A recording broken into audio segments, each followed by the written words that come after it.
हमारी thriller genre की picture तो सब लोग देखते आ रहे हैं। हम लोग को भी एज ए डायरेक्टर ऐसा ऐसी उनके अंदर ऐसी बात थी कि हम लोग डिफरेंट टाइप का सब्जेक्ट करें, और हम लोग ने सब्जेक्ट सुना, बहुत अच्छा लगा, और हम लोग ने सोचा इस टाइप की फिल्म करते हैं, क्योंकि राइट एक्टर मिलना बहुत ज़रूरी है। राइट एक्टर हमको मिल गए कपिल, तो हम लोगों ने सोचा कि ये सब्जेक्ट हम लोग कॉमेडी बना। चलिए, किसी का ये भी कहना था कि सर कपिल शर्मा का फेम इतना बढ़ गया है कि उन्हें बॉलीवुड मूवीज में आने चाहिए अब्बास के साथ, तो is it true also sir that Bollywood आना ही चाहिए? हाँ ही गए वो सर, मतलब नहीं है क्या, किसी ने क्या कहा?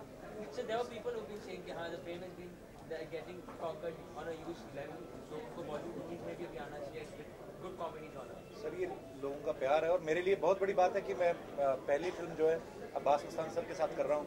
इनकी फिल्म देखी थी बाजीगर पहली बार मैंने, तो शाहरुख आते हैं जब घोड़े पे और म्यूजिक आता है बाजीगर में, तो मैंने नहीं कभी जिंदगी में सोचा था कि मुझे ये लोग कभी मुझे कास्ट करेंगे फिल्म में, तो मेरे लिए तो बहुत बड़ी बात है।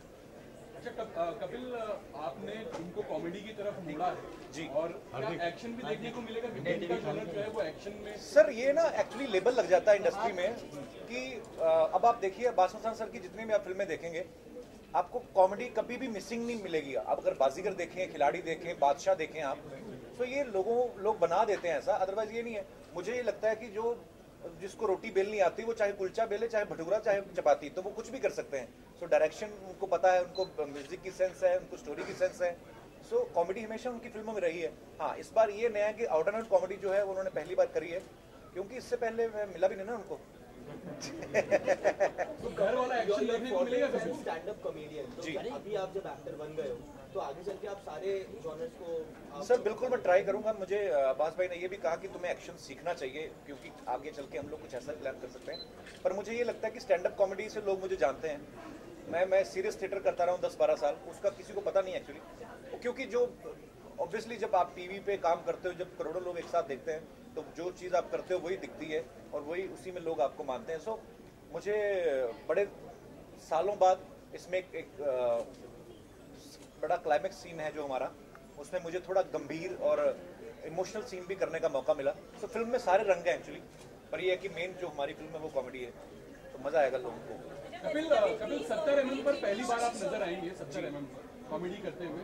ऐसा कौन सा कॉमेडियन है जिसको आप मानते हैं कि हाँ 70 mm पर कुछ ना कुछ अपने जैसा उनसे रिलेट करते हैं? सर मुझे नहीं लगता कि कोई भी इंसान किसी के जैसा नहीं होता है, सब अलग होते हैं। पर मैंने हर किसी से कुछ ना कुछ सीखा है सर। अगर आप महमूद साहब की बात करें तो वो ऐसे एक्टर थे कि उनका फिल्म में होना ज़रूरी समझा जाता था उस समय।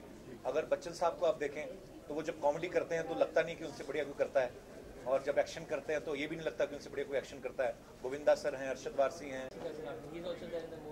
सर अरबाज भाई के मैंने ये सीखा कि अपने काम पे फोकस करो, भाड़ में की दुनिया। तो वो अपना बड़ा कूल रहते हैं सेट पे अपना। मैं कभी कभी सोचता हूँ इतनी गर्मी में जब शेव करके आप गम लगाते हो और ऊपर से मूंछ लगानी पड़ती है तो बड़ी खींच आती है, तो बेचारे गर्मी में वो लगा के मूंछ, और अंदर से जलन होती थी और एकदम से कुर्सी को पकड़ के बैठ जाते कि चलो 2-3 मिनट जलेगा उसके बाद आराम से बैठ जाओ। तो बड़े कूल है, तो उनके साथ मैंने पहले भी काफ़ी काम किया है।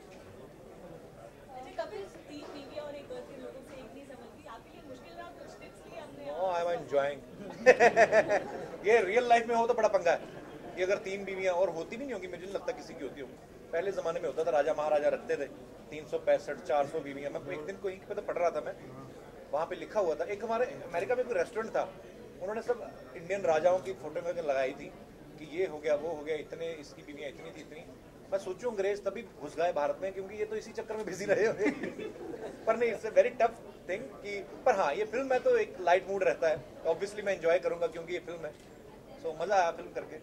कपिल सर, वैसे तो आप अपने शो पे जैसे जब स्वच्छता अभियान आया था तो उसको दिखाते थे, अब ये जो इनिशिएटिव है जिसके लिए आपने बताया, तो आप इसको भी अपने शो पे प्रमोट करेंगे?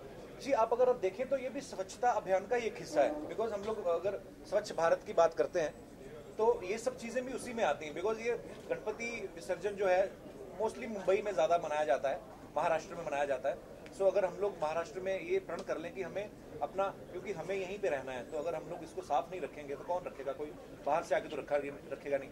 अगर हम लोग कभी बाहर जाते हैं तो सबसे पहली चीज़ हम लोग ढूंढते हैं कि चॉकलेट खा के भी रैपर ढूंढने के लिए कि डस्टबिन कहाँ है, लेकिन अपनी कंट्री में हम लोग लिबर्टी ले लेते हैं ये।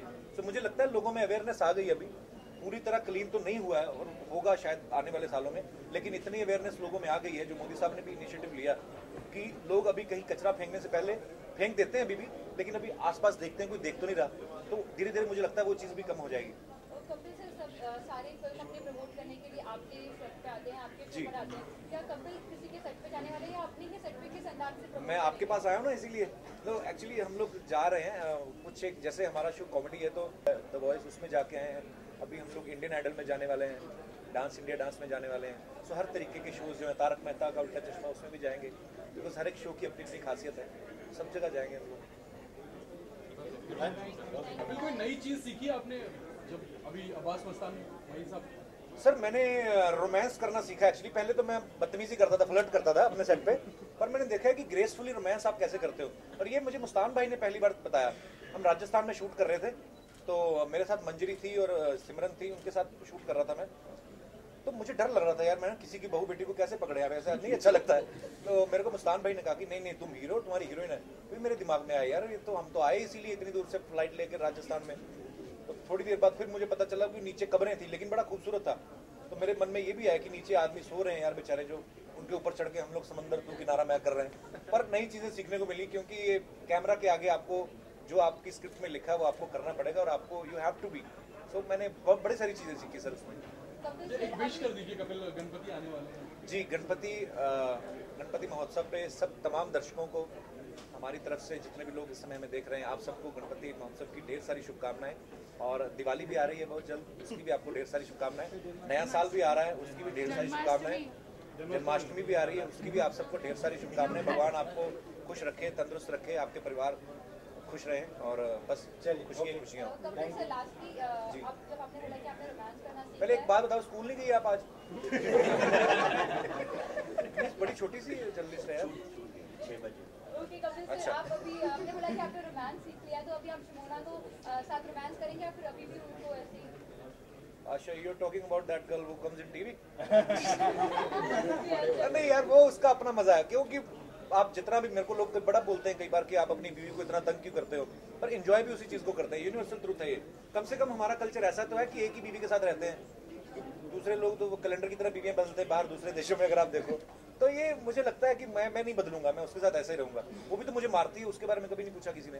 कपिल, कल पे और एक शो आ गया कॉमेडी नाइट जी, तो बहुत सारी अटकलें हैं कि अब कपिल का शो ऑफर हो जाएगा और वो शो भी वही टाइम स्लॉट पे आ रहा है सैटरडे के टाइम पे, तो संडे का स्लॉट भी वही शो फिल करेगा, तो इज इट ट्रू? नहीं, ये बिल्कुल सच नहीं है, हमारा शो संडे को आता है, और क्योंकि हम लोग ट्वाइस इन ए वीक थे पहले, तो वो सैटरडे हम लोगों ने छोड़ दिया स्लॉट, बिकॉज 26 एपिसोड की सीरीज बनाई थी ये, टचवुड लोगों का इतना प्यार मिला तो हम 200 एपिसोड के आसपास पहुंच गए हैं, सो फिल्म भी थी करने के लिए, आगे और भी प्रोजेक्ट्स हैं, तो मुझे लगा कि क्वालिटी मेंटेन रहनी चाहिए, ना कि क्वांटिटी।